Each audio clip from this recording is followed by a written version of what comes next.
We are back with the top games of Smogon Champions League, an elite competitive Pokemon tournament with tiers from Ubers to PU and Little Cup and Smogon doubles.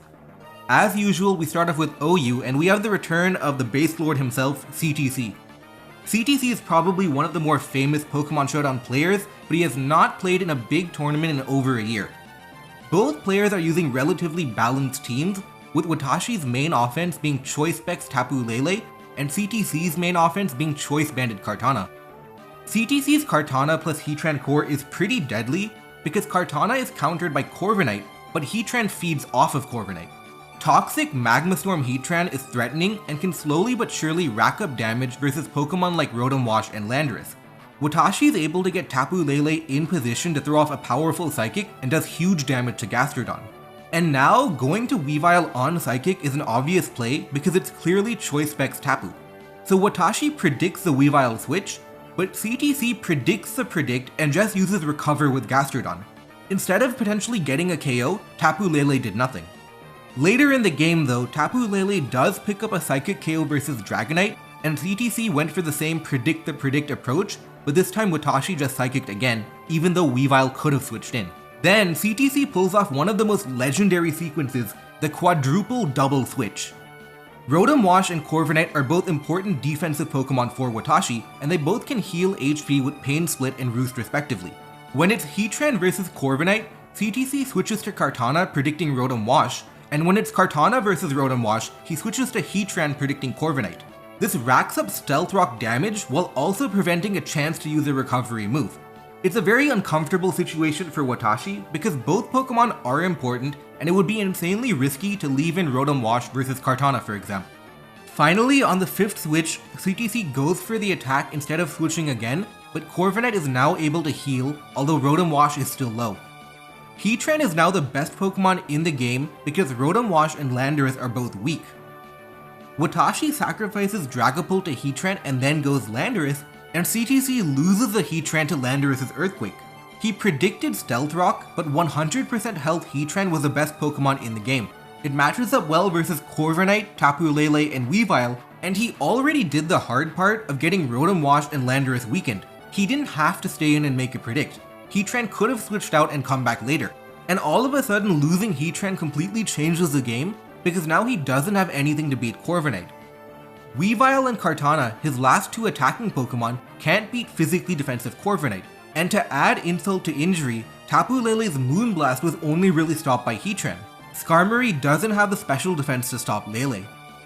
Even though in a literal sense Landorus had two options, either to Stealth Rock or to Earthquake, there was no real reason to go for a predict, and after all that, the one Heatran stay-in was the most punishing, and Watashi goes on to win with his now unstoppable Corviknight and Tapu Lele.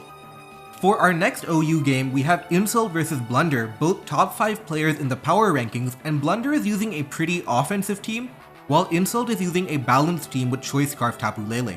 Offensive teams in general have to be careful about Choice Scarf Pokemon because they can outspeed strong but frail Pokemon who normally rely on their speed stat to be effective.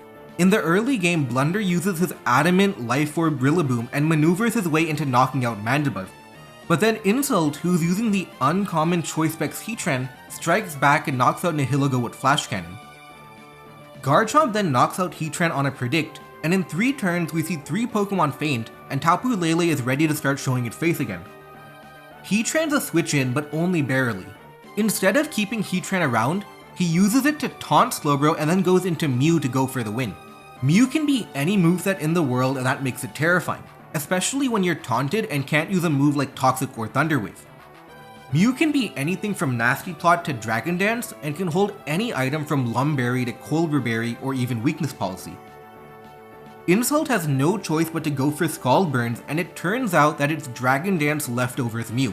On its second Scald, it burns Mew, effectively removing it from the game. Lele outspeeds everything and can one-hit KO everything too. The only complication is Rillaboom, whose Grassy Terrain Grassy Slide would one-hit KO Tapu Lele. However, Insult has enough Pokemon left to sacrifice. He can always knock out a Pokemon, switch out and sacrifice a Pokemon to Rillaboom, and then go back to Lele and reset terrain to pick up another KO. Rillaboom and Lele trade kills back and forth, but Lele gets the last laugh and finishes the game off in style. For Yu we have another balance versus balance matchup, and it enters a boosting war between Suicune and Togekiss, with Suicune using Calm Mind and Togekiss using Thunder Wave and Nasty Plot. Suicune's benefit is that it has Pressure to reduce Air Slash PP, and Calm Mind boosts special defense too. Meanwhile, Togekiss has the benefit of being able to flinch every turn.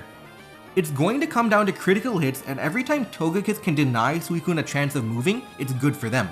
In the end, the Togekiss critical hits first and knocks out the Suicune. Zygarde 10% tries to revenge kill, but gets KO'd too, and Togekiss finally goes down next versus Nihilego. Zygarde 10% is very threatening with its combination of Thousand Arrows and Outrage and knocks out Nihilego. After that, Doug's Foul Play Amoonguss is too difficult to beat as it can take on both Dhelmise and Scizor, and it goes on to win the game. In RU, we have a Sun team with Charizard and Shiftry, and it becomes an interesting cat and mouse game. Flygon is the biggest threat to Sun, and it reveals to be Life Orb, Stone Edge, Earthquake, Scale Shot, and Roost. That means it can hit every Pokemon for big damage if it predicts the move right. But Rhyperior has enough physical defense to live one Earthquake and KO back with Ice Punch, so it's not a straight shot for Flygon to easily win the game. Flygon has to maneuver its win before it gets run over by the Sun team. One way of doing that is with Bronzong. Bronzong threatens Stealth Rock, which is incredibly deadly for a team built around Charizard. Naturally, Magic Bound Xatu is an obvious switch into Bronzong because Bronzong is weak offensively. But it's too obvious, and every time Bronzong comes in, it can immediately switch out to Flygon predicting Xatu and become a threat. It becomes a very dangerous game. Do you dare to not go Xatu versus Bronzong? What if that's the turn they use Stealth Rock and your Charizard gets put in jail? On one turn, where it's Flygon versus Rhyperior, Raptor switches in Ninetales predicting Bronzong and uses it to get the Sun up. Then he parlays that Sun into trading Shiftry for Tentacruel. Even though it's a 1-for-1 trade, it's a big advantage for Raptor because Tentacruel's high special defense means it has a chance versus Charizard. There's a few more turns of back and forth and positioning and trying to play through the Flygon until finally there's an opening. Right when Flygon's at a low enough health, Raptor reveals Eject button on Xatu to go to Rhyperior, forcing Flygon to switch in fear of Ice Punch. He goes to Ninetales and then puts Flygon on the brink of fainting. It's a damage roll and maybe a speed tie, but Ninetales is able to damage Flygon before fainting, and Life Orb recoil means they both faint. Now that Flygon and Tentacruel are both gone, and there's enough Sun turns left, Charizard, which reveals Choice Scarf, is able to clean up the rest of the team to get the win. In NU, we have Natalie versus Pokemon, and it's a relatively tame balance versus balance game, with Natalie using a bulk up Scrafty, whereas Pokemon is using a Choice Banded Scrafty. It's a lot of positioning and breaking down teams, as both teams have a lot of longevity. For example, Natalie has Rest Scrafty and Rest Silvally, and Pokemon has Wish on Vaporeon. It culminates in Natalie's bulk up Scrafty on turn 100, breaking through after Silvally Fairy was knocked out. AIM is able to do enough damage with Hurricane Articuno Galar that Choice Banded Scrafty can knock it out after. But now, AIM is too weak to Mantine.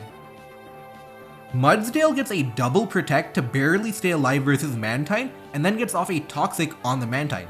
And then, in a twist of fate, Mudsdale gets protect after protect after protect, and the double protect plus triple protect means that Mantine takes enough toxic damage for it to be in range of Scrafty. Choice Banded Scrafty, with the damage from Toxic, snatches victory by taking the last two knockouts, and AIM wins the match. Last but not the least, we have a Little Cup game featuring very uncommon Pokemon in Stunky, Wynot, and Cottony. The team is a hyper-offensive team built around Belly Drum Magby, and it's fighting a relatively balanced team. Stunky reveals to be a physical attacker, but then switches it up and uses Fire Blast to knock out Ferroseed. Then, in another twist, it reveals Sucker Punch and knocks out the Diglett who tried to trap it and knock it out with Arena Trap. Marini eventually forces Stunky to switch, but then Cottony uses Prankster Memento in order to let Dragon Dance Tyrant go for the win. But in yet another twist, the Mianfu is Choice Scarf, which is uncommon and outspeeds and knocks out Tyrant. However, because it is choice locked, Shadow Tag Wynot can come in and use Counter to finish off the Mianfu. The game ends with Diglett vs Grookey, where Diglett reveals it has a Focus Sash and uses Memento. Magby uses the Memento to belly drum and it finishes off the game. That's it for Week 5, and the standings should be on your screen. If you want to keep up with the Smogon Champions League, make sure to subscribe to the channel.